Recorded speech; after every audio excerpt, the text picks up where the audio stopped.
क्या आपने कभी सोचा है कि रात के अंधेरे में सुनाई देने वाली सीटी की आवाज सिर्फ हवा होती है या फिर कोई और? आज हम आपको एक ऐसी भूतिया कहानी सुनाने जा रहे हैं जो सदियों से लोगों के रोंगटे खड़े कर देती है। यह कहानी है एल सिल्बोन की, उस खौफनाक आत्मा की जो अपने शिकार के बेहद करीब आने का इशारा एक रहस्यमयी सीटी से देती है। इस कहानी की शुरुआत होती है वेनेजुएला और कोलंबिया के जंगलों से, जहां एल सिल्बोन की दहशत सालों से फैली हुई है। कहते हैं ये एक ऐसे युवक की आत्मा है जिसने अपने ही पिता की बेरहमी से हत्या कर दी थी।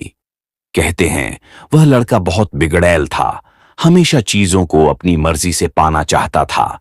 एक दिन जब उसकी मांग पूरी नहीं हुई तो उसने गुस्से में अपने पिता की हत्या कर दी और उसका दिल निकालकर अपनी मां के लिए ले आया। मां ने जब यह देखा तो वह सदमे में चली गई। उसने अपने बेटे को श्राप दिया और गांव के लोगों को बुलाकर उसे बुरी तरह पीटने के लिए कहा।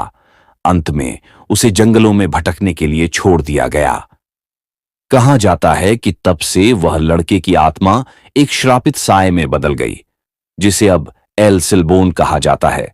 वह अब भी जंगलों, गांवों और वीरान रास्तों पर भटकता रहता है, अपने शिकार की तलाश में। एल सिल्बोन की पहचान उसकी खौफनाक सीटी से होती है। कहते हैं अगर आपको उसकी सीटी पास से सुनाई दे तो घबराइए मत, क्योंकि इसका मतलब है कि वह दूर है। लेकिन अगर आपको सीटी धीमी और दूर से आती लगे तो समझ लीजिए कि वह आपके बहुत करीब है। इसके अलावा अगर वह किसी को देख ले तो उसके कंधे पर एक थैला होता है जिसमें उसकी पुरानी गलती की यादें भरी होती हैं, यानी कि उसके शिकार के हड्डियों के टुकड़े। कई लोगों ने दावा किया है कि उन्होंने इसे अपनी आंखों से देखा है। एक रात एक आदमी अपने घर लौट रहा था जब उसने किसी को दूर से सीटी बजाते हुए सुना। पहले तो उसने सोचा कि कोई इंसान होगा, लेकिन जब आवाज धीरे धीरे पास आने लगी और फिर अचानक गायब हो गई तो उसके रोंगटे खड़े हो गए। तभी उसे महसूस हुआ कोई उसका पीछा कर रहा है।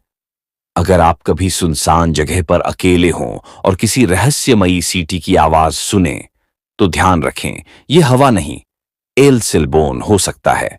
तो अगली बार जब रात के सन्नाटे में कोई सीटी सुनाई दे तो देखिएगा नहीं, बल्कि भाग जाइए।